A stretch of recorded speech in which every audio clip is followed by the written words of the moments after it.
Well, welcome everybody to Controlled Chaos. We've got a really special episode today, kind of a little bit against what I normally do. Normally I have pro combat sports athletes in the studio with me to talk to, but this week we're going to have a very special guest with a really interesting story that has taken Collierville by storm. According to Justin Johnson, her video testimony at the recent Board of Mayor and Alderman meeting is now up to 82,000 views. So it's definitely touching a lot of people's hearts and getting a lot of attention. And unfortunately, when she was at the BMA meeting, she was limited in time and scope of what she could say. There was no dialogue, and she was pressured to follow certain rules. Well, in Controlled Chaos, there are no rules. She's going to have the mic.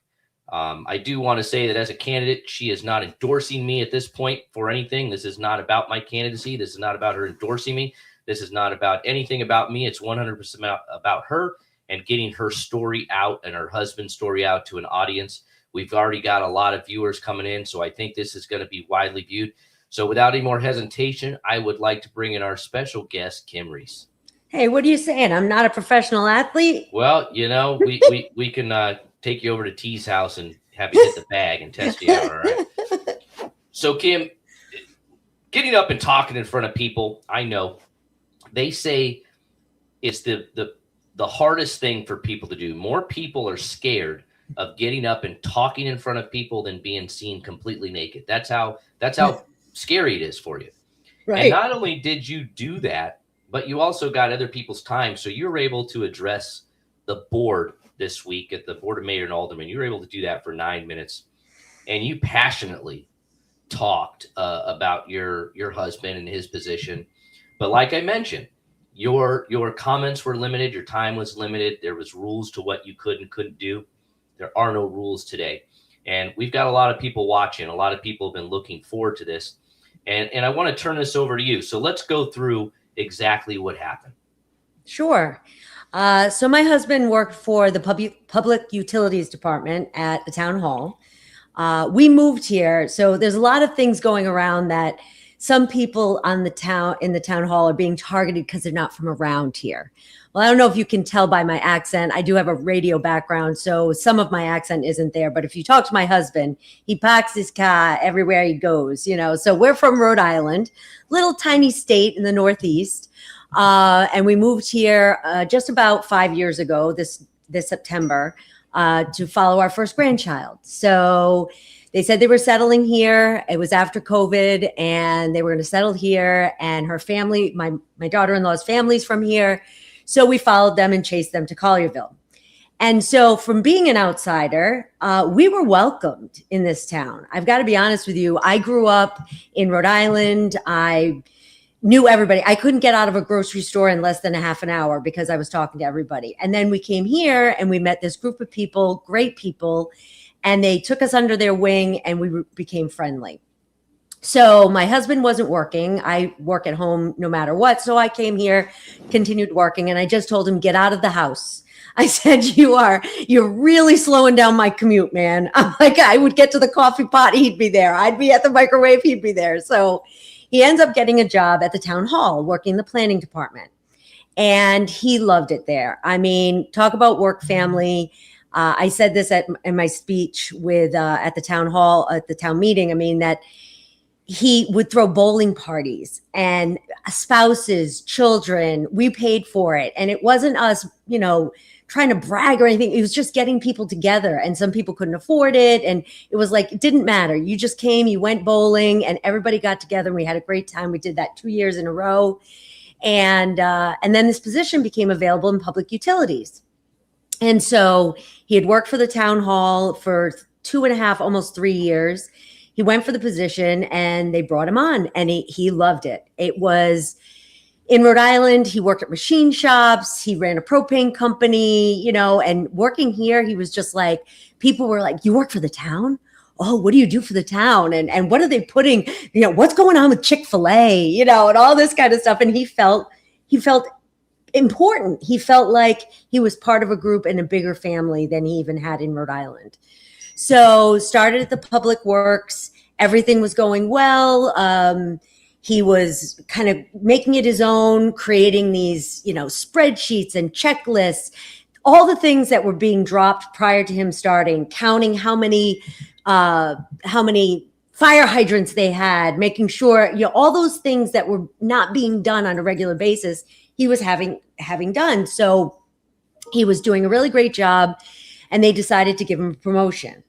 And shortly before that promotion, there was another gentleman who worked there. They worked side by side, and he could kind of see the writing on the wall that Manny was doing a really good job, and it was kind of making him look bad. So he took another job at the town hall and left the position. Well, when he heard that Manny was getting a promotion and going to be making a little bit more money, he wasn't happy about that, because he had just left this position, and it sounds to me like he wasn't happy that he had left. Let's put it that way. So brings us to today. 2 days before his promotion, he gets fired. And so we'll back up and kind of go through some of the termination and some of the things that happened. But it was definitely eye-opening to me, coming from the public sector, of some of the things that can happen behind closed doors that definitely shouldn't happen. So in late April of 2026, my husband went away to Florida on a golf weekend with a bunch of guys. And now this is some tea, Jason, that you probably don't even know about. He went away on this guys trip, and guys bought each other funny shirts to wear. So they all wore these funny shirts in Florida, not in Collierville. I have a little tea to go with your tea. Have a little tea. You might spit your tea out when I tell you this tea.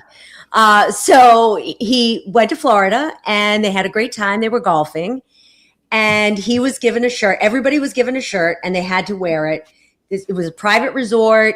It wasn't really publicized. It wasn't in Collierville, but they all were inappropriate shirts. Let's put it that way. So there was one that said, "Drunk Wives Matter," right? So these are the kinds of shirts that they were wearing to have a good time golfing.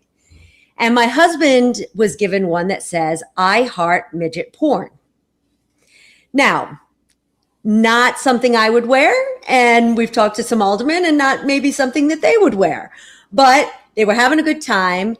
And one of the guys on the trip took a picture of him wearing the shirt and posted it on social media and tagged him in it.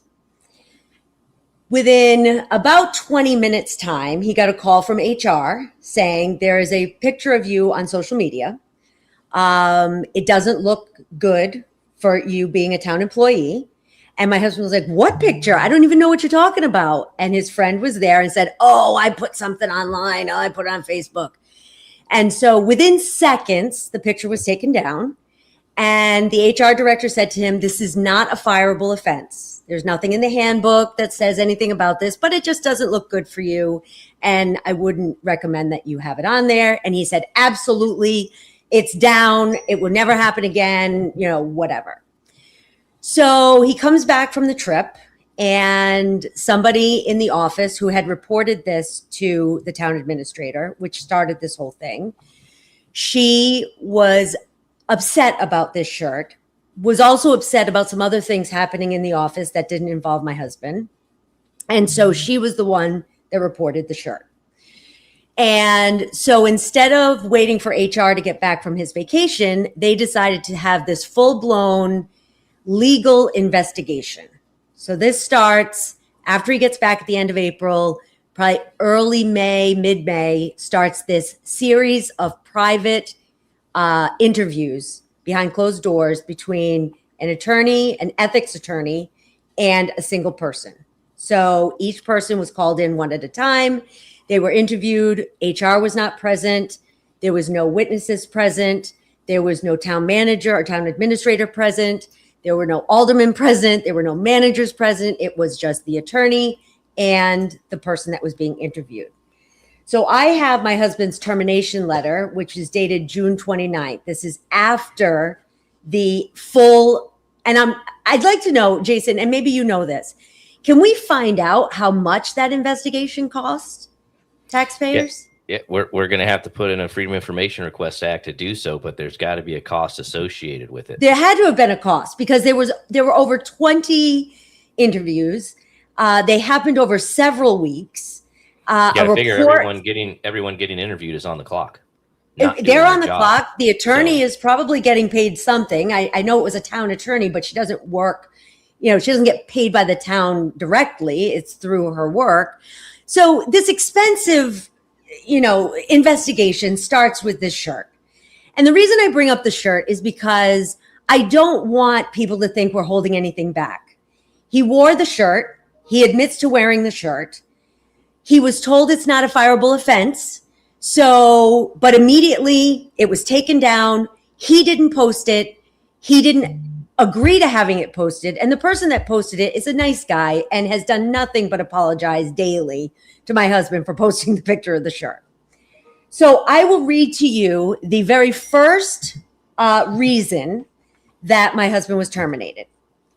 So now remember, if you're terminated, we're an at-will state, right, Jason? So you can fire somebody and just say you're fired. Correct. Okay. Had they just said that, yeah, it stinks, but you can't lie about what's somebody's character or what somebody did. So they didn't just say you're fired. They went on to give specific reasons on why he was fired. So he goes into his manager's office, and it says that his manager's name is on here. John Fox, Public Utilities Director, is on this. So it's a notice of termination of employment. It's dated June 29th of 2026. So this happened the end of April. So this is 2 full months later. He's called into his boss's office, and his manager says to him with HR present, I'm not entirely sure why you're being fired, but I was told to read this to you. Now, we do not know if John typed this himself or if it was typed by somebody else. We do not know if it was dictated to John to type. But for John to say, I don't know why you're being fired, I was told to read this, leads me to believe that he was being fired not necessarily directly by John, but through somebody else. We're told that John did try to fight. And again, you can call this hearsay because it kind of is, but through a reputable source. It was said that he tried to appeal to the town administrator. I keep calling it town manager. They're two different things. Town administrator and town manager are two different things. He tried to appeal to Molly Maynor and say, Danny is one of my best employees. I can't afford to lose him, and I don't agree to anything that's on this letter. And her exact words were, either you fire him or you can go and he can stay. If those words were used, then that means that my husband was fired, but he could have stayed. So what he did wasn't so egregious that he really needed to be fired. So if John had said, okay, fire me, which I don't blame John one bit, I wouldn't have. I'm not going to lose my job and my family over it. It's like, I'm going to keep my job. But if those words were the exact words that were said by the town administrator, either you fire him or you go and he can stay, that leads me to believe that this termination letter is a lot of bogus. So it is our opinion that the town administrator, Molly Maynor, is the one that fired my husband under the guise, and I keep using guise in quote in some of my posts, and you'll see why, under the guise that she didn't do the firing, that somebody else did. So as I read this, there are some words in here that it cracks me up that I really do not think that the public utilities manager would use these words. But let's start with number 1, violating a town policy and harassment policy. You admitted to recording a senior administrative colleague's voice without her authorization to use as a mocking ringtone on your mobile phone. Now, we've talked about this ringtone several times. The woman in the office, and I won't use her name because I don't want to embarrass her. She is the sweetest thing I've ever met. And she would always yell from her office, Manny, has anybody seen Manny? And she would say that anytime she was looking for him. And it would echo through the office and everybody would chuckle. And it became a thing. Even my 4-year-old grandson started saying, Manny, has anybody seen Manny? And he'd walk through the house saying it. It was the cutest, sweetest thing. And Manny would go, I'm here. What do you need? And so she'd say, I got somebody on the phone that's yelling at me. Can you talk to them? And so he'd talk to them. And she's just the sweetest thing. So she was leaving him a voicemail. And when the voicemail came on, somebody walked by her office and she said into the phone, Manny, have you seen Manny? I haven't seen him. Have you seen Manny? And so it recorded onto his voicemail. So he saved the voicemail and he played it for her. And he said, I would love to make this my ringtone just for work calls. I just find it so funny. She goes, I would be honored to have you put my voice on your ringtone. And she was cracking up laughing. So the two of them had a good chuckle. Everybody in the office had a chuckle. So anytime the phone rang and it was a work call, it would be her voice saying that. So it became a thing in the office. And even if he walked by her in the morning, she'd say, Manny, have you seen Manny? And it just became a thing. So this makes it sound like it was a mocking ringtone that he didn't have permission to do. But for the record, he did not record her. She left a voicemail. Correct. Recording herself. He did not secretively record her or Correct. do it unauthorized. She left a voicemail, which I think case law in the First Amendment is established. When you leave a recording that there's an expectation of being recorded, that's perfectly legal. Correct.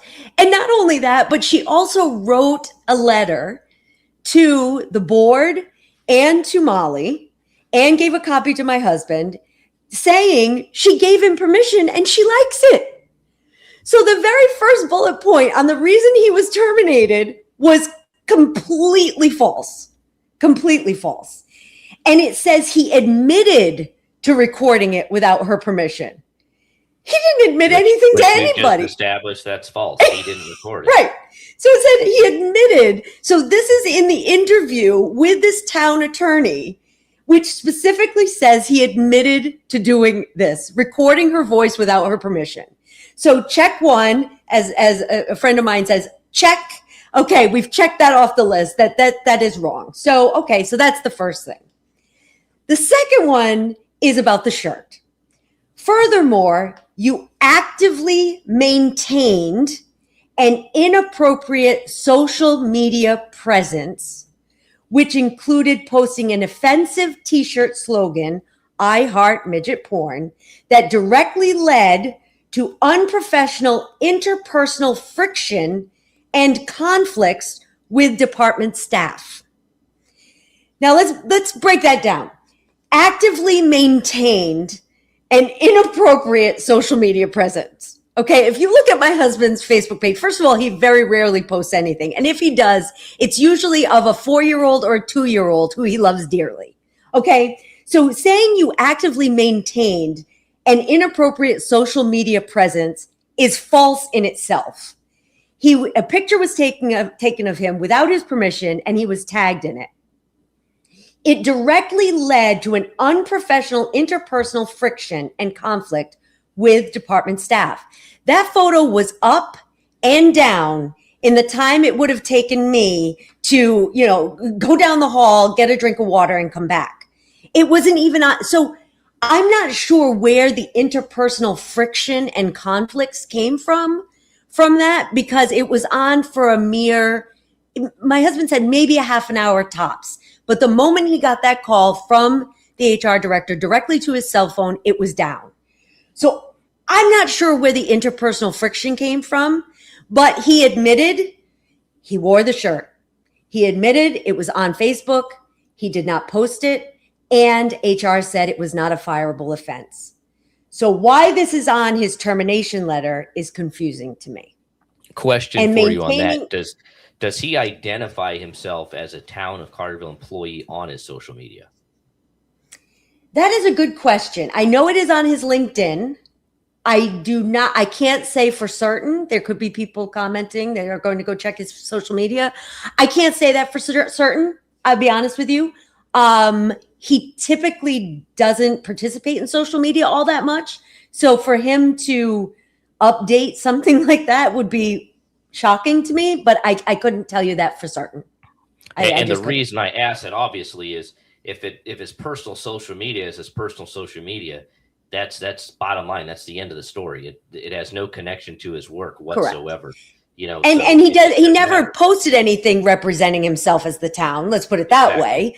But in his bio, how you can have those, 28 characters or whatever the heck it is.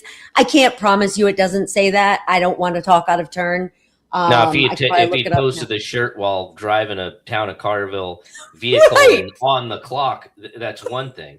But town of Carterville employees are protected under the First Amendment as well, even if they identify themselves as a town of Carterville employee, as long as there's a disclaimer that their views do not represent the town. But he was not making an official statement as a town of Carterville employee. And the reason I know this is because I've looked into it because of a recent article printed by our public information officer defending Molly. And her official title is a public information officer with no disclaimer that her views do not represent the town, which is a complete violation of our town policy. And she has not been reprimanded for that. Oh, I believe that. I don't know that for certain, but if you tell me that, then I believe it because there is a group of them that are very friendly. And I would not be surprised if she was not reprimanded. So those are the first two reasons that my husband was terminated. The third reason, threatening, intimidating, coercing, or interfering with employees. So my husband was the manager of about 30, all men, mind you, all men. Not that it necessarily matters, but it kind of matters when I read this to you. He was in charge of 30 men who most of them would drive backhoes, bulldozers, dig trenches, fix water leaks and water main breaks, and go to people's houses and fix between the street and the homeowner. And so these were guys that were, they're men's men, I mean, they're not getting pedicures.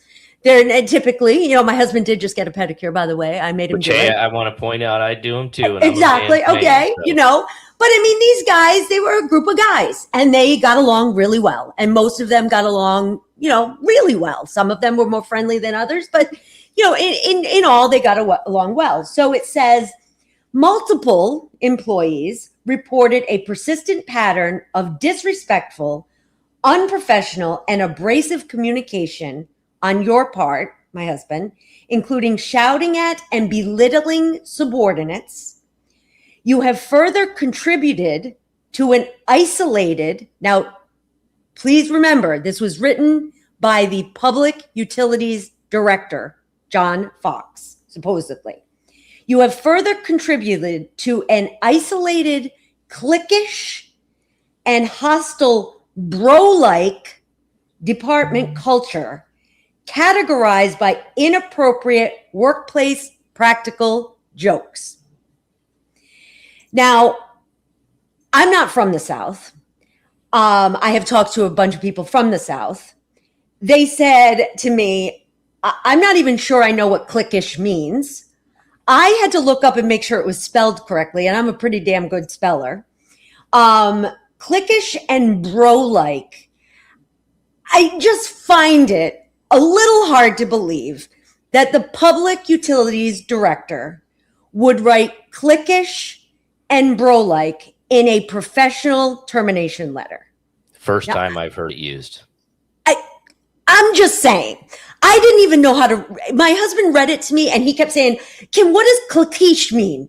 He's like, I don't even know. What is cliquish? And I looked at it and I was like, it's cliquish. I'm not sure it's spelled right, but it's cliquish. He's like, what does that mean? I'm like, it means you created a clique with your buddies. They're like, I've heard of a female clique. I've heard of a high school clique.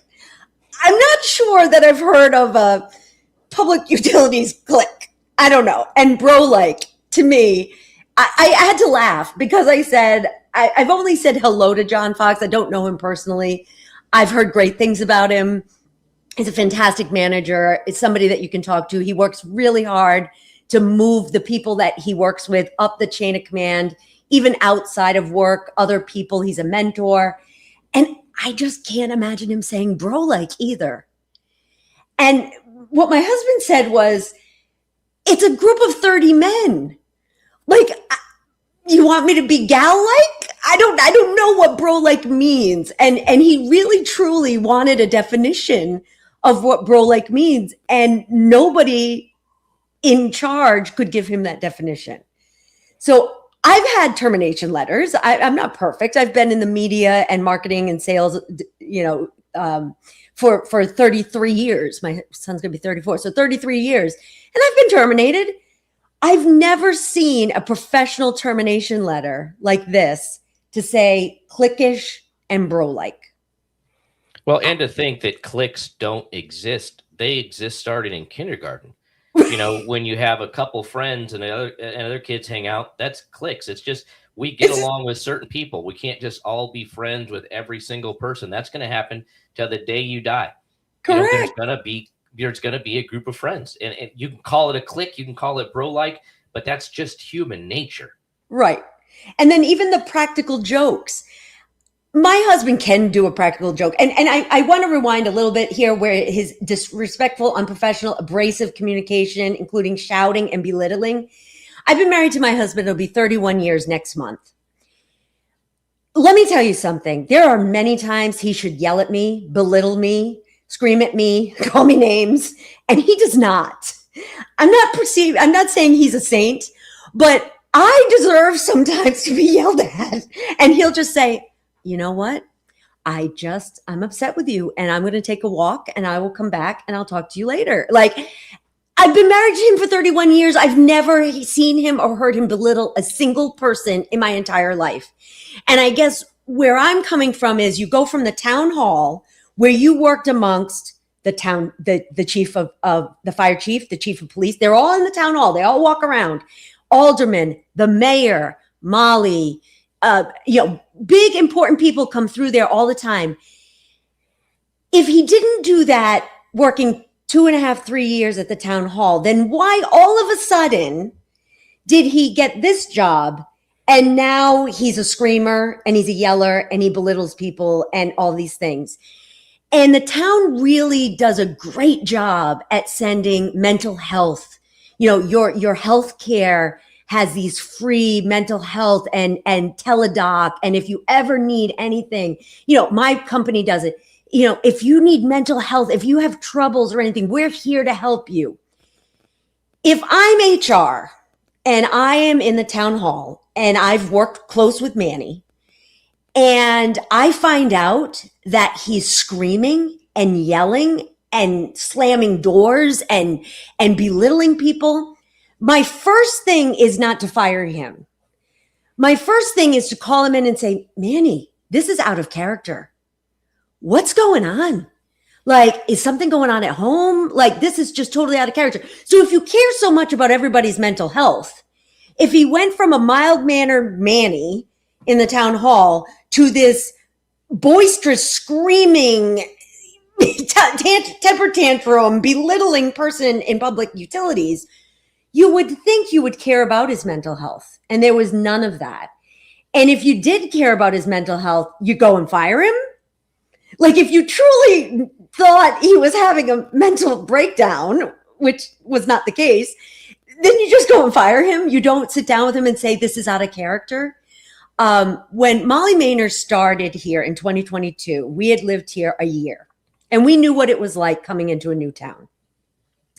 And Molly's husband plays guitar at several restaurants, and it's not my kind of music, but he's a good musician. So my husband went out of his way to go to these restaurants wherever her husband was playing, to eat there, to support him and to listen to him play. And for this to happen with the person that he was trying to welcome to the town a year after he had just moved to this town was also really disheartening to him. And to say that he was that kind of a person is just, it really hurts somebody who tried really hard to welcome them to town. And there were days that he would say to me, hey, we're going to go here to eat. because, her husband's playing. I go, oh, I really don't want to. And I mean, it's rude. I know, but it wasn't my kind of music. But we went and we supported him, and we sat with him before and after his set and welcomed him to town and gave him tips on, where to go, how we got acclimated and all these kinds of things. And that's her husband. And he didn't have to do that. And then the impractical, the workplace practical jokes, the HR director for Halloween dressed like my husband for Halloween. My husband can be a practical joker, but he did not do it at the workplace. If the HR director dresses like you, that's mocking. Okay, spiked his hair up because my husband's got this little flip up in the front, spiked his hair up, wore a shirt that said Manny, put his pens in his pocket protector because that's what my husband does, wore the same outfit, the whole thing, walks in and dressed like Manny for Halloween. That's mocking. But Manny took it in stride and thought it was funny. It's funny. It's not something that you get fired over or you get upset about. They filled my husband's office. He had a cubicle of an office, this little tiny thing. It had a door, filled it with balloons when he got back from his vacation. He couldn't even walk in his office. He had to pop balloons to get in. Those are practical jokes that were done on him. But he asked so many people, have I ever done a practical joke to you? And nobody could answer him. So I'm not sure where practical jokes come from, but he kind of took it as a badge of honor because he does like a good practical joke, but he's never done one.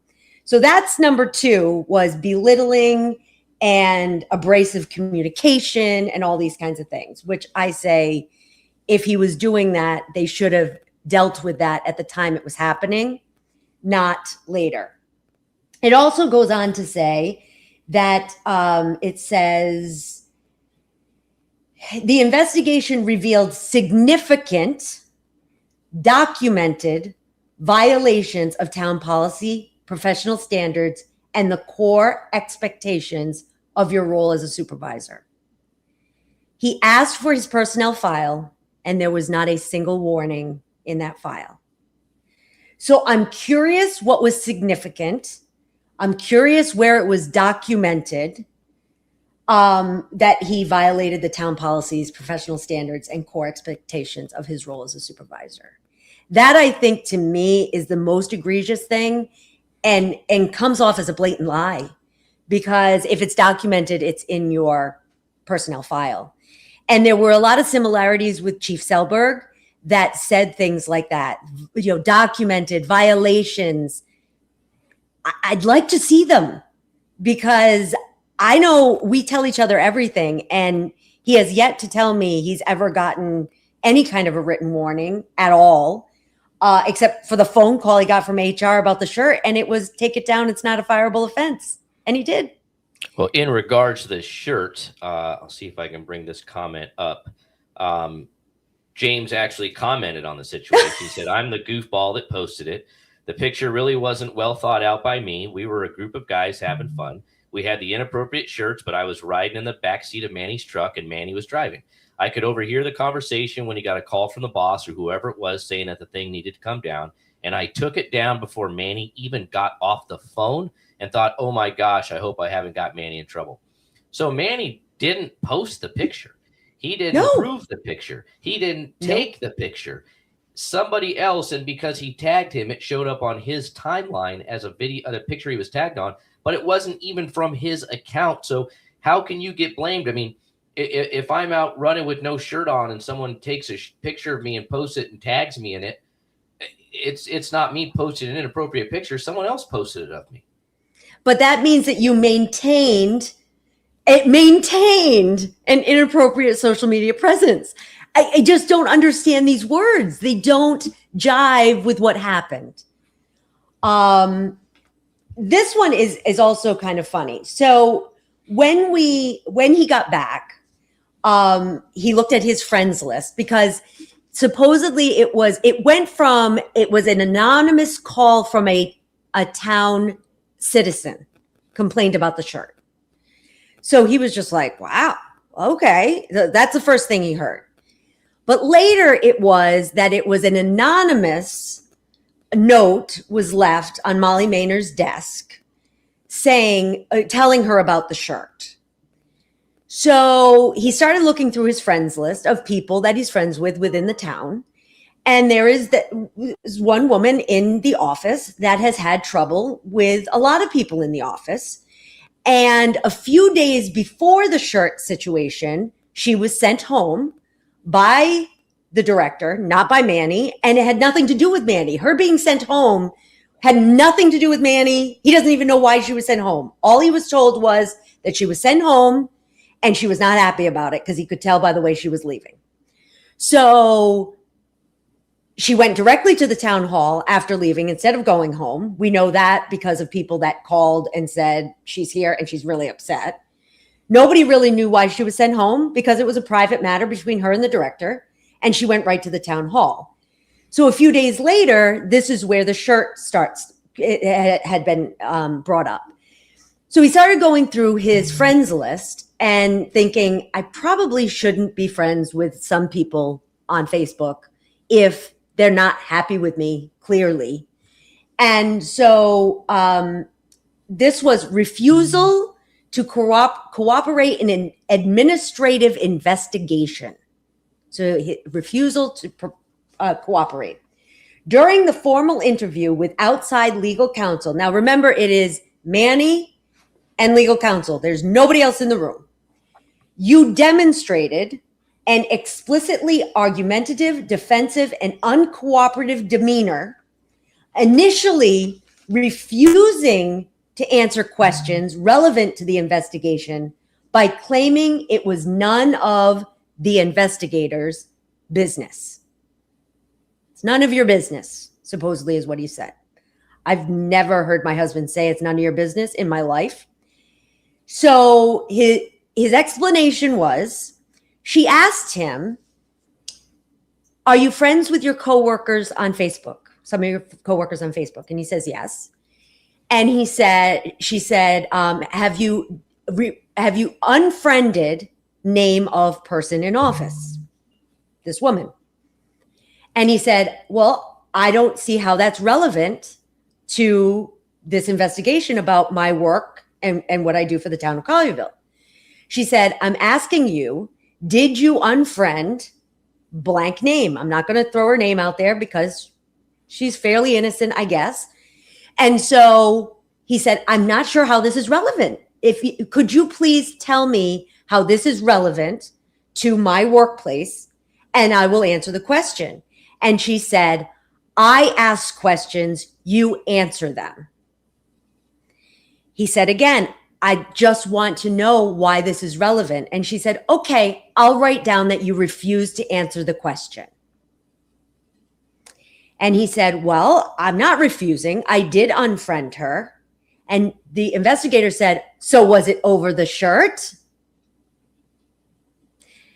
And he went, well, no, but now that you mention it, I decided that the things she was posting didn't align with the things I believe in. And I unfriended her because I didn't want to see what she was posting. So clearly that was a pain point there. And the fact that it was none of the investigators' business was never said. It was, can you tell me how this is relevant? So I ask you, Jason, is his friends list relevant to how he conducts business in the town of Collierville? I'm blown away that question even has to be asked, to be honest with you. That is one of the wildest things that I've ever heard, to have your friends list questioned in an investigation about your employment for a town is grossly inappropriate and has is not relevant to your job, your performance, or what you do. Again, it's your personal social media. I could be friends with somebody and they post things that I don't like, I can unfriend them. It shouldn't impact Correct. my job or have anything to do with it. And I'm blown away by hearing this. Yes. So that was so there's nothing in here of what question he refused to answer, which, by the way, he did answer because he felt like, if I don't answer this, I could get in trouble and I don't want to get in trouble. And so he just said, I don't know how this is relevant to this investigation.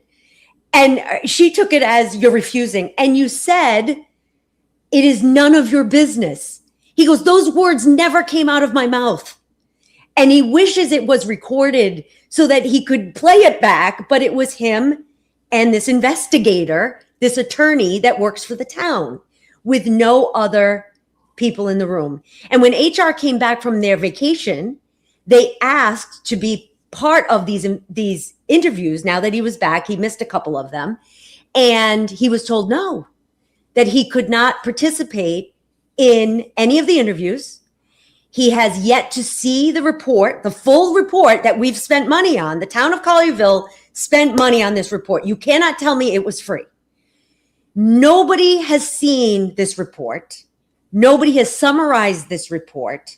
It is just these 5 bullet points, because I have one more. Nobody has seen this report. Nobody has looked at this report. HR has not seen this report. According to Manny, his divisional director, who signed this and read this to him, has not seen the report. So who saw the report? What does the report say? And did anybody have a chance to rebut said report? 2 of the people that were interviewed, and I mentioned this in my public comments at the town meeting, one of them persistently came to work wearing Crocs. And first of all, they're going to get hurt. And second of all, you cannot dig in a hole with sharp objects wearing Crocs. And he brought his manager in. They sat with him. They said, oh, well, my feet are uncomfortable in my boots and this, that, and had a bunch of excuses. And he was written up several times. Another gentleman was caught sleeping in his truck under a tree in a company vehicle. Probably running in the air conditioning on too. Probably. And so he got a tip. I think it was from a citizen. Don't quote me on it. But honestly, my husband, being the type of person he is, immediately thought maybe the guy was ill. Like something happened to him. Because it's like, whoa, we got a guy out cold in a truck, in a company truck. I got to go check on him. He's not answering his phone. He's not. And just come to find out, he was just taking a nap. A week after my husband left, one of these people that were interviewed got into almost a fist fight in the parking lot of the public utilities department, in the parking lot of the building. And the joke in their office is that this person has so many written warnings against him that they can't close his file. It doesn't fit in the filing cabinet. Yet So how many written warnings do you need before you're fired? In my husband's case, it's none. So if you have no written warnings, you get fired.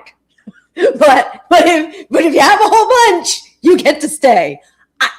I can't wrap my brain around it. It doesn't compute in my brain. And I truly try to give everybody the benefit of the doubt. That whole thing with there's your side, there's her side, and there's the truth in the middle. I'm truly trying to find the truth in the middle. I really am. Molly Maynard never met with my husband. She never talked to him. She never anything. She went off of this said report. And from what I can tell, she's the only one that has seen the report, because we've spoken to aldermen. They have not seen it. I do not believe the mayor has seen it. Maybe she has since then, but friends of mine, people have talked to her. And from what we understand, she has not seen it. So I'm just trying to figure out who saw this report. The last one is also a good chuckle. I think you'll get a kick out of that. Supervisory deficiencies and abuse of power. My husband's very powerful. You can tell because he's on this podcast right now. Rather than managing operations equitably, you leveraged your authority to harass field staff under the guise, I love that word now, under the guise of efficiency. Okay, don't we want to be efficient? So she's saying that he was only telling the guy with the Crocs, you can't wear under the guise of efficiency, which to me means you're not really trying to be efficient. You're just trying to save his feet. I'm not sure. It was something I don't quite understand. And he explicitly told multiple qualified employees not to apply for open internal positions because the jobs were pre-allocated to preferred individuals and allowed the unequal, demoralizing distribution of overtime opportunities. So let's break that down. The telling qualified employees not to apply for open internal positions, okay? It was a single employee, not multiple. He did have that conversation with this employee.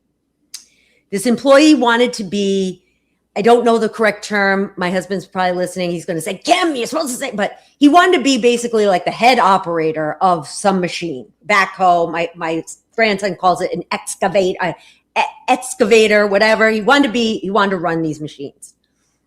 So a position became open to be the main lead in running these machines.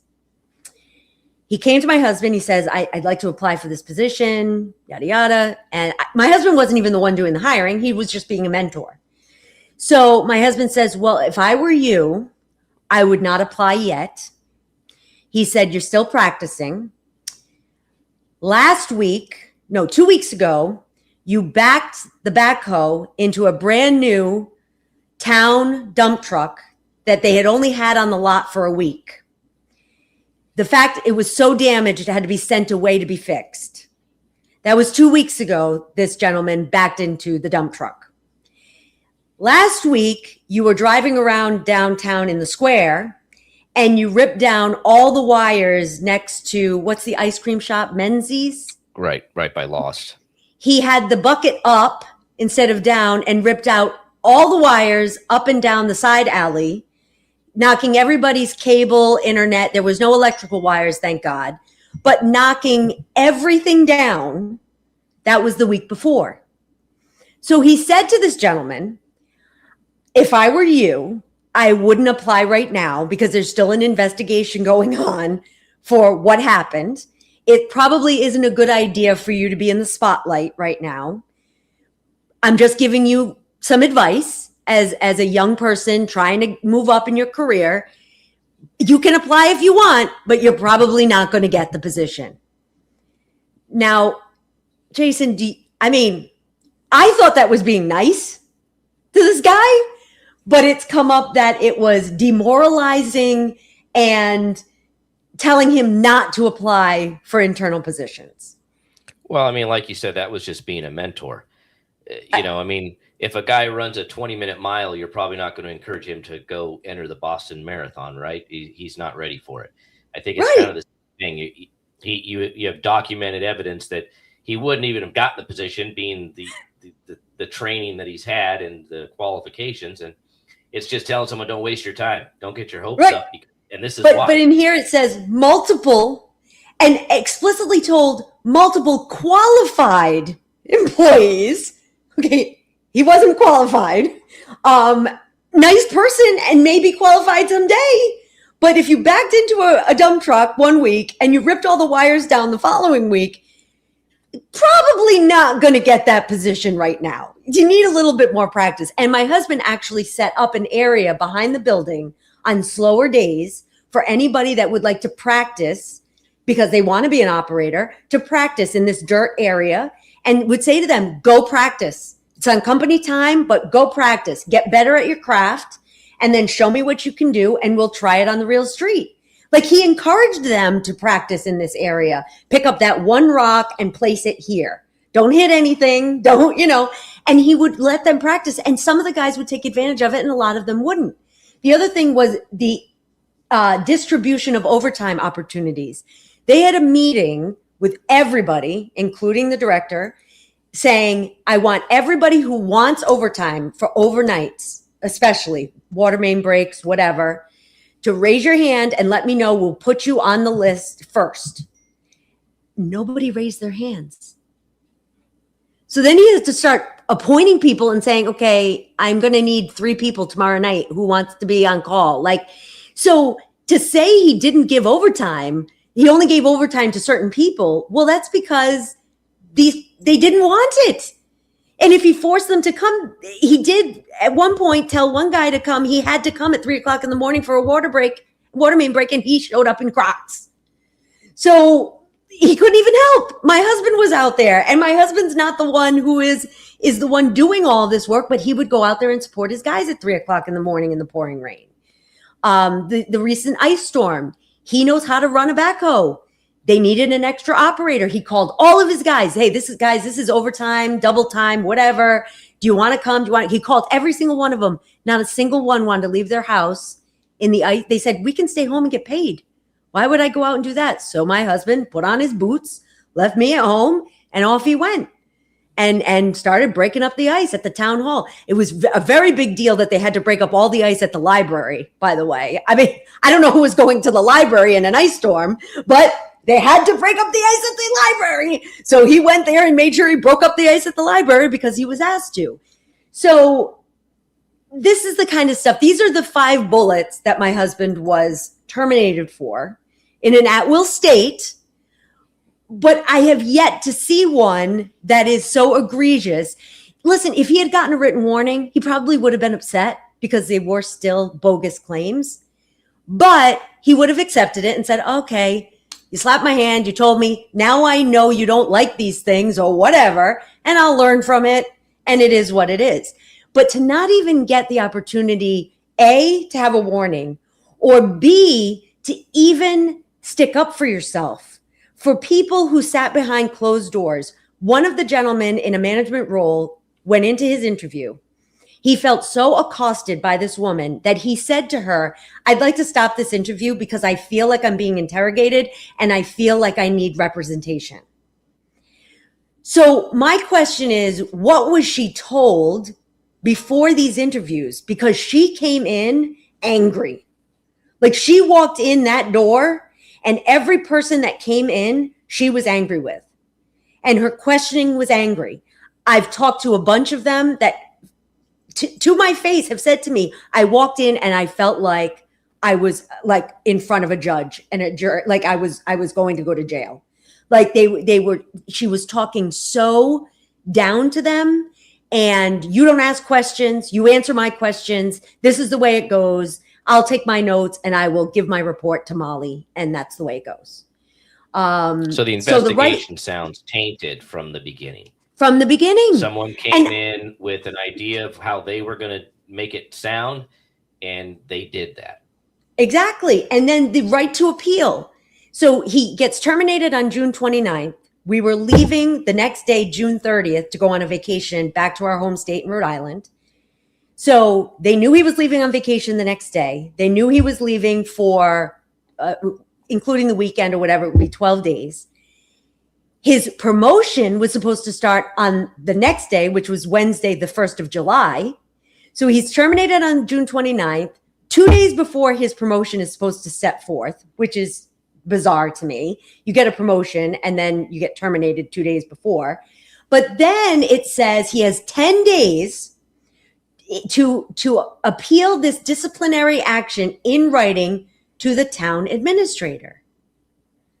Well, we're going on vacation. So this has ruined the first half of our vacation because he wants to get this in writing to her in enough time. But based on everything that I've read, it came from her. So how do you appeal a termination to the person who terminated you? To me, this is she's judge, she's jury, and she is executor. I mean, it just, for democracy and a town government, this is worse than me working in the public sector for a publicly owned company. I mean, it boggles my mind. Even a CEO of a major company has to answer to its board or its shareholders. Who does Molly Maynor report to? Who does she answer to? I had a little funny note from somebody. I won't say who it is because I don't. Let's put it this way. She's cleaning out an office right now. And she said that she was told by somebody very distinguished in the town that we all report to Molly Maynor. We all report to Molly Maynard. And then who does she report to? If something egregious, if she does something, heaven forbid, sexual harassment, something, that who do you go to? He sent an appeal after my public comment at the town hall. Immediately, he sent an email to the mayor and all the aldermen and requesting an appeal because his appeal was denied by Molly Maynard, of course, because she's not going to overturn something she did. If she didn't do it, then why didn't she hear the appeal? He gave her the evidence ahead of time so she could review it. It's not like he said, I want an appeal and she doesn't know what he's talking about. He gave her physical evidence, including the letter of the mocking ringtone. So she refuses his appeal. I don't understand why. If she had nothing to do with his termination, then why wouldn't she be curious on what this appeal is about?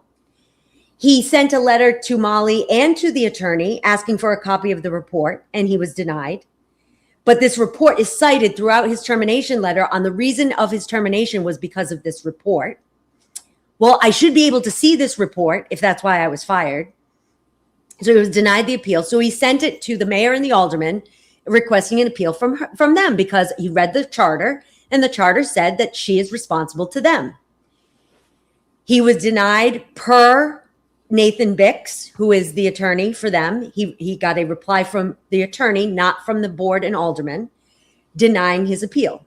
So last night, he sent another email back to Mr. Bix. We have yet to hear back from him unless it's sitting in email right now, denying his appeal once again.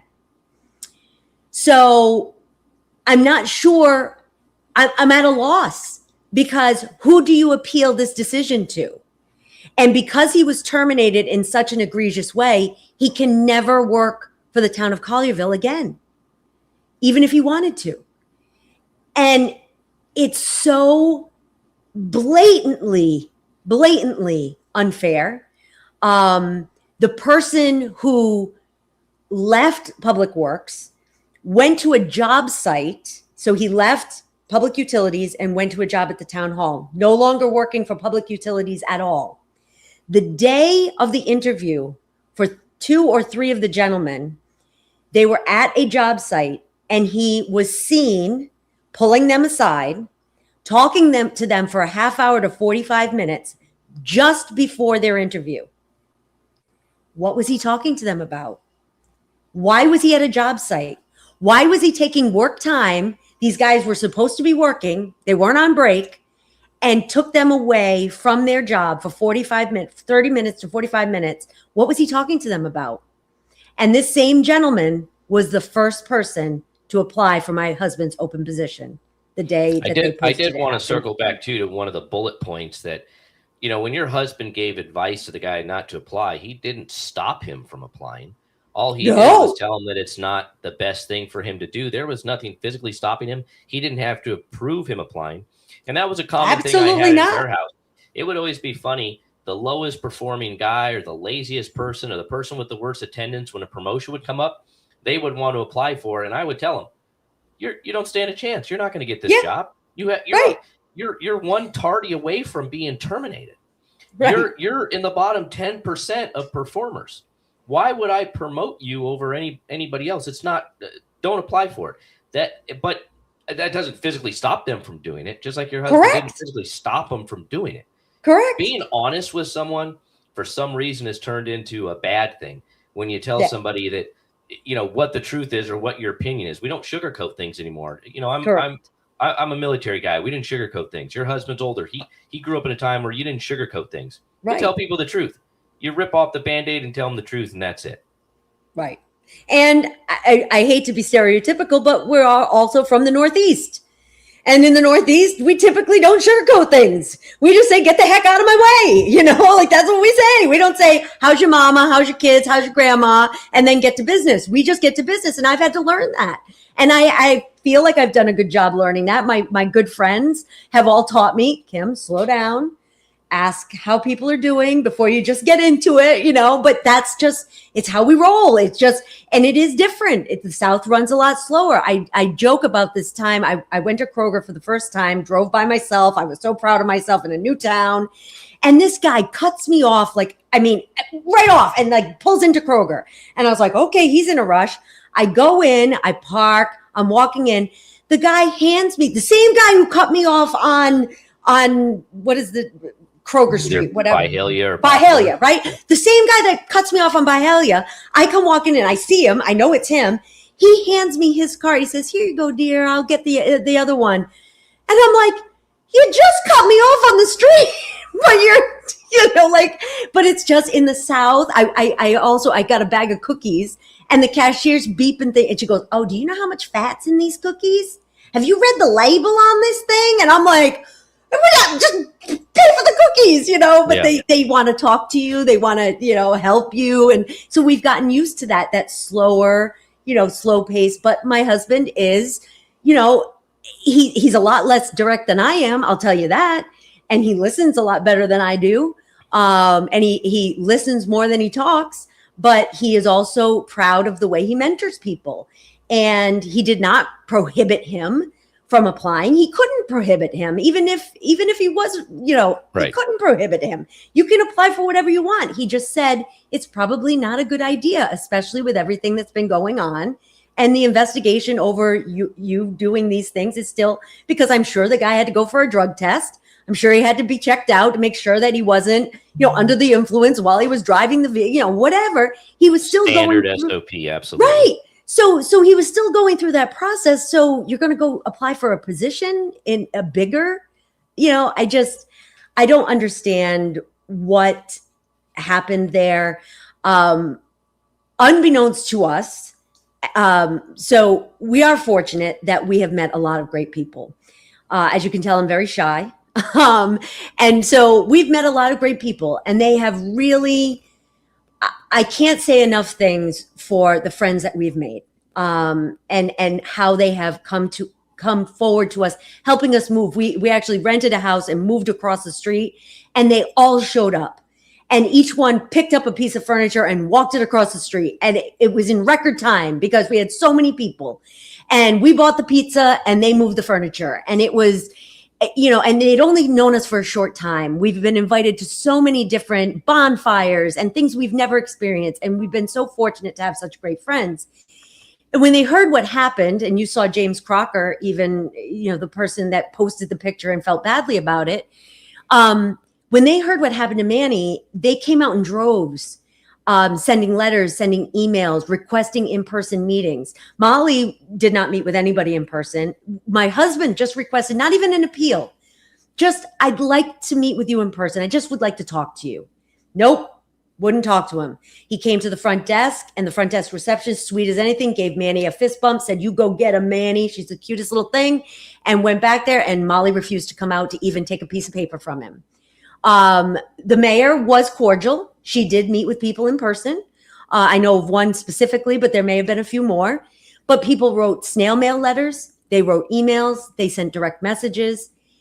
And there was a direct message sent to Molly from somebody that I do know. I saw a copy of it. And it was just basically telling her that, what she did was wrong. And it wasn't nice, but there were no swears. There was no threats.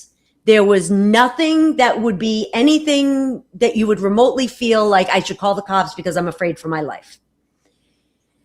In doing that, her boss received a phone call from somebody in power at the town hall, knew that she worked there. She did not send this message as working for this place, did not represent this place, did not sign it as this place, nothing. Called her place of business to try to get her reprimanded or fired. I find that to be appalling, that you would go to a private citizen. She's a friend of mine, and I felt awful. I didn't do anything, but I felt awful that she had to go through that. And thankfully, her manager is amazing, wants his employees to be involved in town government, saw the message, but here's the deal. And it's very, very similar to the Michigan lawsuit. And I don't know if you want to touch on that yet, but it said that the person verbally attacked the town administrator. And in the Michigan lawsuit, it said things like afraid, I'm afraid for my well-being, and all these types of things. And she was verbally attacked, and she was, where they found in court in Michigan, they read the email and was deemed that it was a very professional email. He just wanted to meet with her. And she felt attacked and afraid for her life. And it was a similar situation, except with a town citizen, that she was verbally attacked by a private message received by a private citizen. And instead of contacting that citizen, she contacted his manager. Not she did not, from what I understand, but it was somebody in power. Terrible. Justin Johnson says that he sent an email this morning to the mayor and alderman asking for an independent investigation of the town administrator to include the town administrator. And I think that's what's needed at this point. I mean, just your story alone, it can't be the only one. This can't be the only isolated incident. There has to be more. Yes. And there's a lot of similarities with Chief Selberg. And things like, and listen, I don't know all the ins and outs. I wasn't in the lobby when he supposedly said whatever he said. In one statement, she said he said it to her. I don't effing report to you. In another statement, it was, no, he said it in the lobby and somebody else overheard it. In another statement, it was, the F word wasn't even used. It wasn't even used. A text message that was sent to the alderman saying, I'm going to put him on administrative leave because he said he doesn't report to me or whatever. She had every opportunity to put in that text message expletive. She didn't want to write the F word. There's so many different stories, and it's the same thing in Michigan. It's a cookie cutter. And the fact that she left Michigan while that was happening, came here, and still was dealing with that. The question remains, did they know that she was dealing with that? And there are also other allegations in Missouri that there were some instances with some statue, some Confederate statue that was supposed to be removed or something, that there was some egregious misinformation that came through. And it comes under the guise of, it's my new word for 2027, under the guise of her thinking she's doing the right thing. And doing the right thing is meeting with my husband because he asked. And if she denies meeting with him, that tells me she was directly involved. Because if she wasn't directly involved and did not dictate this termination, then if I were her, I'd be curious. I'd be like, what does this guy want? He just sent me all this evidence. And what does he want from me? And what is he going to tell me that I don't know about? Because I need eyes and ears everywhere helping me to know that somebody is acting inappropriately on my watch. She didn't even want to know. So either I don't want to know because I already know. I don't want to know because it'll implicate me. This is me personally. I've not heard this from anybody. This is just me. I've said this to my husband, and my feeling is that they conducted this investigation. It cost a heck of a lot of money, cost a heck of a lot of time to find out that it was a witch hunt from one person in the office who was upset that she was sent home, who went and they felt that they had to do something. And their something was to launch this investigation. The words harassment was used. All those buzzwords were used that makes everybody like, oh, they're going to sue me, whatever. So they launched this huge investigation that costs a lot of money, a lot of time. They look at it and they go, well, crap, I got nothing. I got a lewd t-shirt that happened in Florida. Well, we can go off of that. And if we go off of that, we could probably tie this to it and this to it.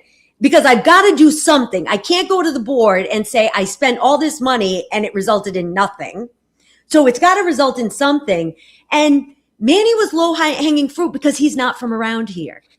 And I hear that a lot. It's thrown around a lot with Molly. And I feel for her on that. I truly do. As much as I'm upset about the situation, just because you're not from around here doesn't mean that you can't empathize with somebody. Now, her facial expressions during my comments there was no empathy at all in that. There was no shock factor. So she clearly knew that everything that I was saying was real because she was very upset about it. And you could tell by her face. But, I think it was, my husband's not from around here. So if we quietly remove him, he probably doesn't have a lot of friends, probably doesn't know a lot of people. It'll go away quietly and we can move on with ourselves. And I can say, well, we spent all this money. I had to fire somebody, and look at this person. We got rid of him and it was worth every penny. I mean, nobody has said that to me, but it just seems very weird to me that these are the things that they're going to hang their hat on the reason why you would get rid of somebody who lives, eats, and breathes his work family. He went to a woman's house that had retired. She lost her husband. Her, and I don't know his title, but he's pretty high up in the fire department. Super nice guy, gives my grandson high fives every time he sees him. We saw him at the town meeting the other night. I'm sorry, I forget his name. I don't want to throw out names anyway.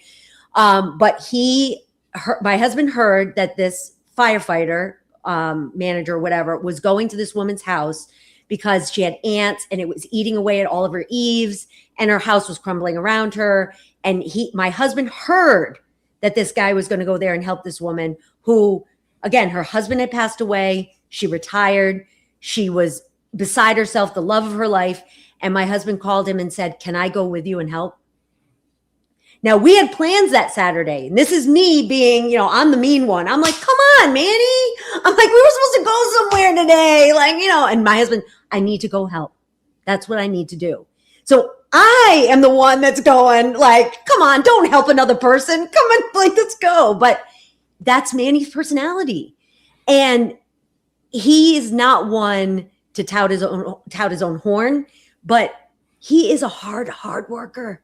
And he takes pride in everything he does. His joke is, I'd go shovel, you know what, if I had to. And I would be the best damn shoveler that you'd ever see. Those cows would be happy as, a clam if I was out there shoveling their stuff. But he gives everything. And to read this and know how egregious it is just, it's injustice. It's just an injustice. And, I thank you for letting me take part in your podcast. I'm happy to take any questions, but it sounds like we have somebody that might know Manny that said, because that's just what Manny does with a heart, people that actually know him and have worked for him. We've had a lot of people watching, and this has gotten a lot of attention. I'm going to show a TikTok video in a second from a girl that's gotten tens of thousands of views about our drama that's not even from here. But what we can do, if you are a citizen of Collierville, reach out to your elected official with respectable, well-written emails, polite, and demand an investigation. Ask what's going on. Demand answers. And anybody that lives in the town of Collierville can attend a Board of Mayor and Alderman meeting, can fill out a comment card, and can respectably ask and that's all I ask. Board for an investigation. If we tie up enough of their time and we, under our First Amendment right to redress our government, ask them for accountability and ask them what's going on, they are going to have to address this issue. They cannot brush it under because Manny's a 3 or 4 year long resident or employee of the town, and we're just going to brush it off and we're going to make him go away. We can't stand for that. I hate to say these words. The best thing that ever happened was what happened to the chief, because I don't mean that in any disrespect, but I couldn't have written it better myself, because what happened to him was the same thing that happened to my husband. And my husband's a nobody. And the chief is not a nobody. But my husband's not a nobody either. But in the town, in the Oval Office that they sit in, he's a nobody. And they felt that if we just make him go away, it'll go away quietly. And I can justify spending all this money and time and resources on a legal investigation that could have easily been a conversation between however many people, the town administrator, the HR director, my husband, and if they wanted somebody else or not, and write him up, or whatever, or talk to him and say, what's going on? We're hearing that you're doing all these things. They didn't hear about any of these things that supposedly were so egregious until those interviews. So if they were so awful, why weren't these people coming forward? And, okay, were they afraid to come forward? Well, that's a shame if that's the truth. My husband has a boss. They could have gone to the town manager, but they waited for the interview. Okay. They said their piece in the interview. Part of an investigation, I said about Webster's dictionary, the definition of investigation is getting to the truth. And by a one-sided conversation behind closed doors with no witnesses is not getting to the truth. They could have gone in there and said, oh, Manny Reis, he embezzled from the company. Oh, that Manny Reis, he did this or he did that. Or, there's all kinds of things that you could say if they know that nobody's going to question them on it. And if they're not happy with the fact that he sends them home because they're wearing Crocs, or they're not happy that they caught him sleeping in his truck, if they're not happy because they say, my old boss never did this to me, they like their old boss. And you know what? The old boss is the one who applied for his position. Right. So they want the old boss because the old boss didn't follow him around. The old boss didn't hold them accountable. The old boss didn't make sure that they were getting things done.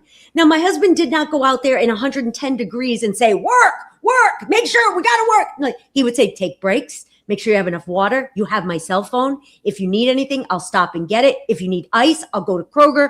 If you need to come back and sit in the AC, if you're feeling lightheaded, he would say all of those things to these people. And it didn't matter who they were in the chain. They could be the head operator. They could be the guy in the ditch. It didn't matter.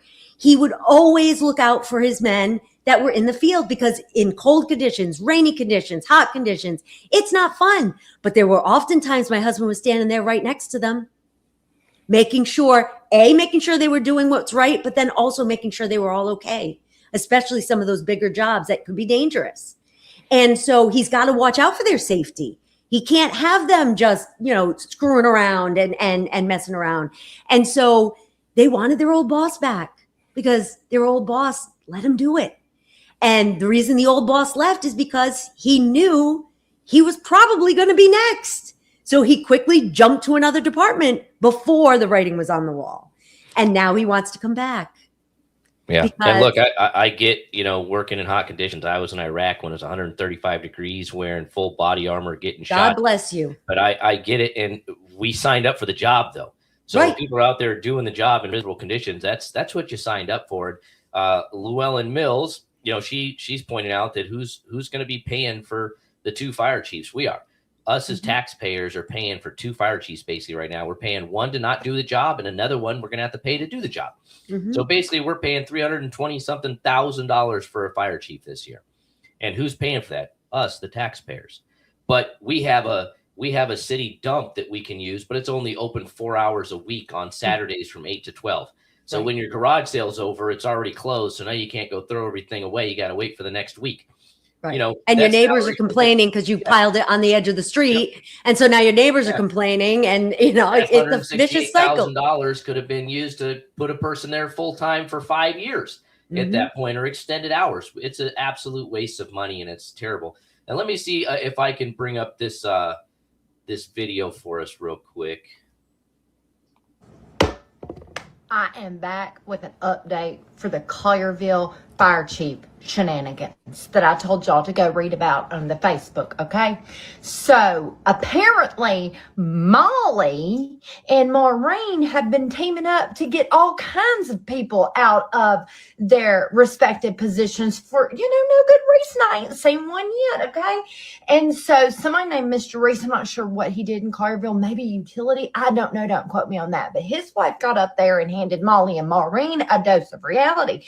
And you can go watch that on the Facebook, okay? And she just provided all kinds of receipts and tea. And so now I'm gathering that Molly, she was just the town administrator, but apparently at some point she told some of these men in respected positions, shut up, I'm not talking to you in meetings. And baby, you're just an administrator. You ain't no elected position. Ain't nobody got to shut up and listen to you.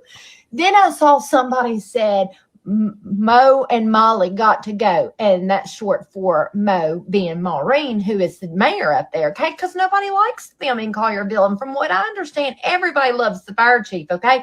And so I think what they're saying happened is the fire chief looked at Molly and said, "I ain't got to do a thing you say because you ain't nobody," and that pissed Molly off. You know how these women that run around here with their noses up in there and think they don't stink, they get pissed off real easy when somebody puts them in their place, because they're a don't tell me no type woman.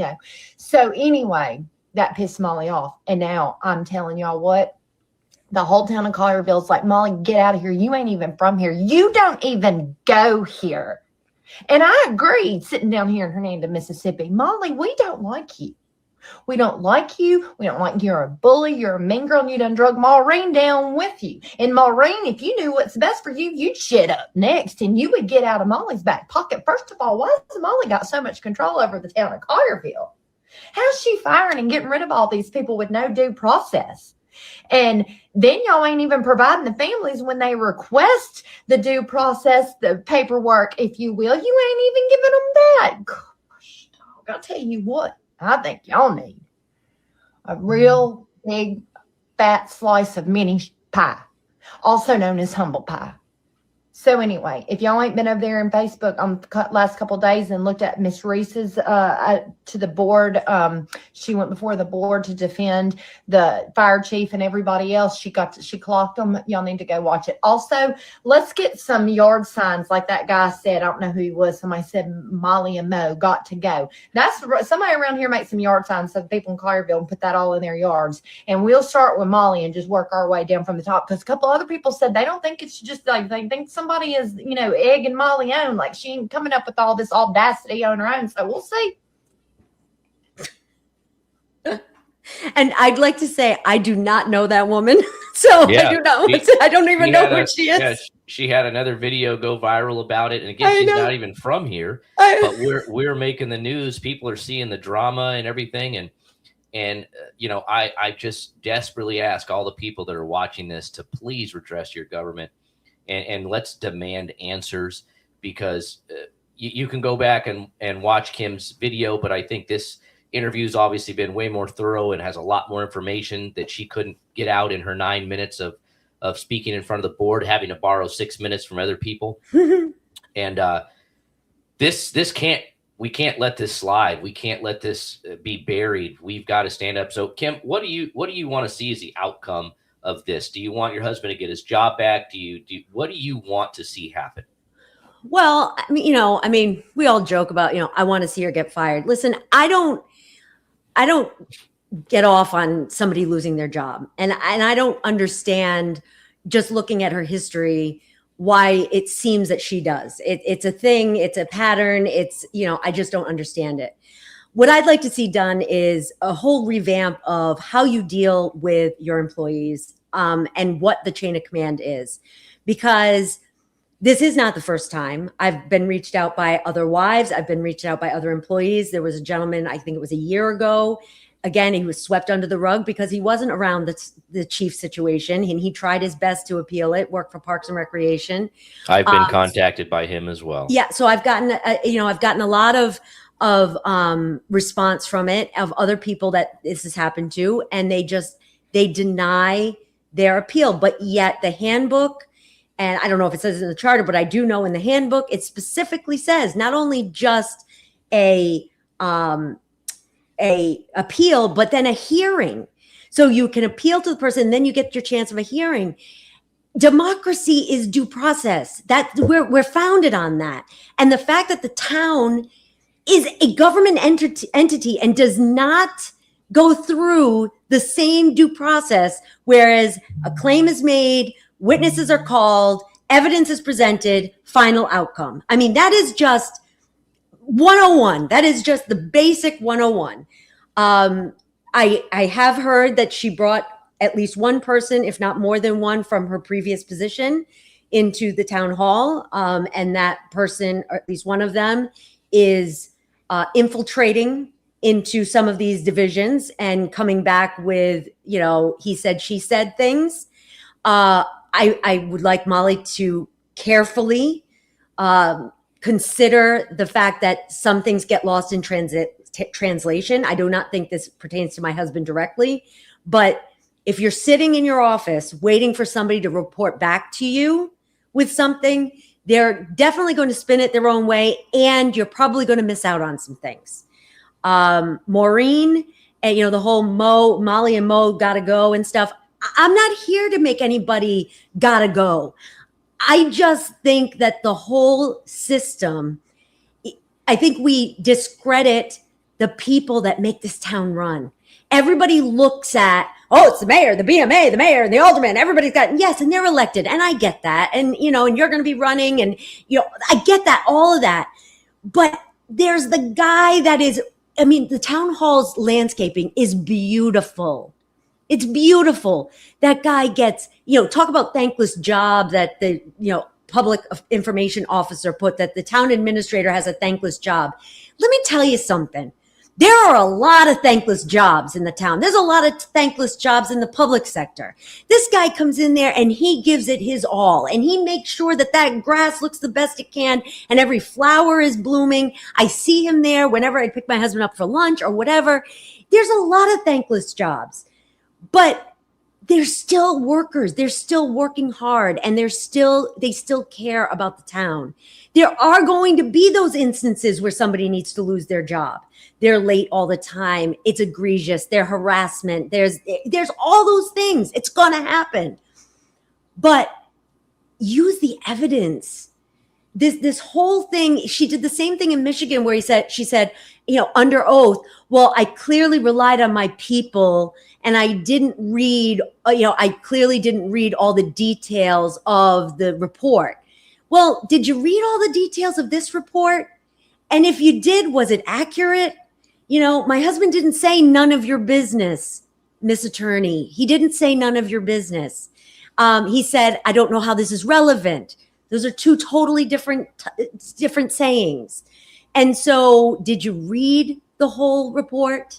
Did you really investigate this after you received the report? Did you ask questions?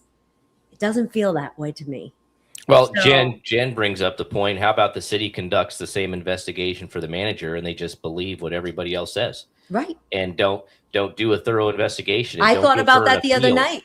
I said, wouldn't it be fun to get an attorney to just sit in a room and we can all go in and say whatever we want about Molly Maynor? We can say whatever we want, and they're going to write it down. And then Molly can't see it. Molly can't defend it.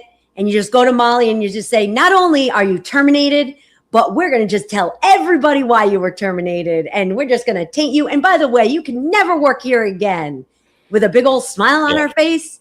It's not fair. And I don't know in what universe she thinks that's fair. I would be so embarrassed if I was sitting in her office right now. I would be so embarrassed that I did not give somebody the time of day to at least say their piece. And listen, at this point, would my husband like to say his piece? Yeah. I basically said it at the town meeting, and it's not going to do anything because she's not going to eat crow. And I said to somebody today, I said, and I'd like to say this directly to Molly, if she's watching now or later, it's okay to say I was wrong and I'm sorry. It's okay. I know that W word is really difficult for me. My husband jokes and says every time I try to say it, I go, I'm wrong. I was incorrect. I misunderstood. Saying you're wrong is tough. It's tough. And saying you're sorry is tough. And doing it in public is tough. Listen, I'm not saying everything I'm saying is right, but I'm reading verbatim what was put on this paper. There's a lot of hearsay out there that I could have added to, and I'm really trying to just be factual. This said that my husband did things that are not true. Not true. Exaggerated, not true. And Molly, it's okay to say, I'm sorry, I was wrong. I think back to your point too, if they hadn't mentioned any bullets and just said, we're terminating you and not giving a reason, it would have been far better for them. But the fact that they gave specific reasons that are all apparently, and it sounds to me untrue, undocumented, Or unverified, exaggerated. unproven, exaggerated, and in your own words, in their own words, some of the things were not even terminatable offenses, Right. according to the town itself.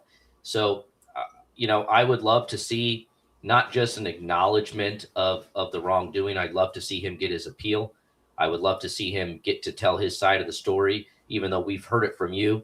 I think coming from him in front of a nonpartisan board that would get to make a decision. I think department heads throughout the town, different divisions, should form some sort of board that they get to hear appeals, and then they can make a decision and make a recommendation based on what they have found and what they know, because you have to have that. Imagine, it's like getting a speeding ticket and going to court, and the guy hearing your plea is the judge that gets paid from tickets when you get convicted of a speeding ticket. Right. You think he's going to find you not guilty? Right. No, he's going to find you guilty every time. But if you had a different board on there where other people are like, hey, I work for this town too, this could happen to me, I've seen things like this happen, I believe this person, you weren't speeding and you're good, we're going to let you go. So Right. I would definitely I appreciate you coming and taking the time to talk to me. I'm glad we really got to dive into this, and we've had a lot of viewers, like I said, and I really hope the viewers take this to heart and respectably contact our BMA and demand that we get a resolution of this, and the appeal is granted and the right person gets back into this job, which is Manny. I support Manny. I support he would you. love his job back. There's no doubt about it. He would love his job back. He would not take his job back if Molly is still in that position, because it is an at-will state. She could turn around and just say, okay, you're fired. I'm not going to give you a reason. Because basically, Jason, what we just did was we just gave them HR 101. We just taught them. Okay, next time you just fire them and you don't tell them why. So that kind of scares me a little bit too. But in hindsight, that is the truth. And, would he love his job back? Absolutely. He would get up early in the morning and go to work early. And I'd be like, you don't even have to be there yet. He goes, I don't care. I want to get a head start. I've never seen him more happy in 31 years than I saw him working for the town of Collierville, even when he was working for planning. And to see him be so down. My husband's not a depressed person. He is always upbeat. He always sees the silver lining. And he's had a real tough time seeing the silver lining in this. And would he like his job back? Yes. I fear that the BMA will say, okay, we'll hear your appeal. Okay, you done? Okay, we're still going to uphold it. Like, that's not an appeal. That's not truly looking at the facts. I want a true, honest. I will say we are talking to an attorney, and the attorney has said that, there are some things that we can do. At the end of the day, it is our town. It is where we live. He loves the people in the town. But if it comes down to it, his name is worth more to him than anything else. But he would love his job back. And if he doesn't, put it this way, when I've lost jobs, and I'm sure you have, I'm sure most of the people watching has lost a job.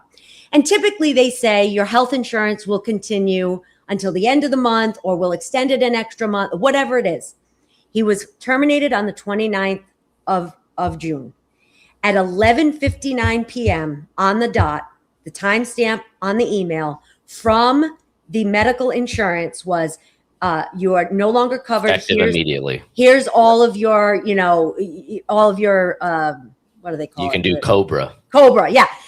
And he was just like the ink wasn't even dry. The ink wasn't dry on this thing. And I was already cut off. Like, there was no offer of a severance. There was no offer of anything. It was, here, I'm going to lie about you. By the way, I don't know why I'm firing you, but I am. Sign this and have a nice day. Like, it just feels so wrong. And I'm not one to get involved in town government. That's not my thing. My son, he's a conspiracy theorist. He thinks everybody has a conspiracy. I'm not like that. I'm like, everybody does the right thing. They do the right thing. And I've always believed in that. They've really ruined my whole vision of what town government is. It's really ruined it for me, because I really didn't think it was this bad. And I think James brings up a good point here too, that he was a day away from getting promoted, and then they terminated him. Would they have promoted him if all these things were true? Right. If all these things were in his record or in his background, they Right. wouldn't have promoted him. He Why wouldn't have been would you? eligible for promotion. Right. So And his promotion had to go up in front of the BMA because it was a new position. They were basically taking two positions and making them one. So he had to get his approval from the BMA. And Molly was there. So if he's so egregious and so awful, then why didn't they just say no? No, we're not doing this. So I think they spent a lot of money on a frivolous investigation and had to show something for it. Yeah. So I would love to find out how much that costs, because I really think that plays into this somewhat. And I also think that the attorney, we call the investigator, but she was really an attorney, was told something before she walked in those doors. Because when she walked in those doors, she was angry. And yes, every law firm should have a pit bull. Every law firm should have that person that can just make you cry under oath, right? I mean, everybody's got them. But man, she came in angry from the first interview. And Manny wasn't the first. And I'm just curious where that animosity and hostility came from. I don't understand it. How you can have an open, unbiased interview, investigation, when you've already got a chip on your shoulder. Well, it's a simple answer. You can't. Yeah. And this wasn't. It And doesn't sound it's really unfortunate. And let's keep the noise going. Let's not back down. Let's keep it going. Kim, I want to appreciate you for coming and telling me your story. And I loved hearing it. And I'm sure we had a lot of people watching. We got a lot of comments. Keep sharing the story. Make your phone calls, write your letters, send your emails in a respectful, professional manner. We don't want anything to come across as not professional when referring about Manny or anybody in the town government that you think has been wrong. Please bring it up. We're going to get to the bottom of it. We're going to keep this going. And Kim, if you need anything else from us, please reach out. Let us know. We're here for you. The town loves you guys. Thank you. Our girl from Hernando, Mississippi loves you guys. And we won't give up and we won't stop fighting. And I want to appreciate and thank everybody that took the time to watch us this afternoon. Thank you so much. All right. Thank you, guys. I'll catch you later.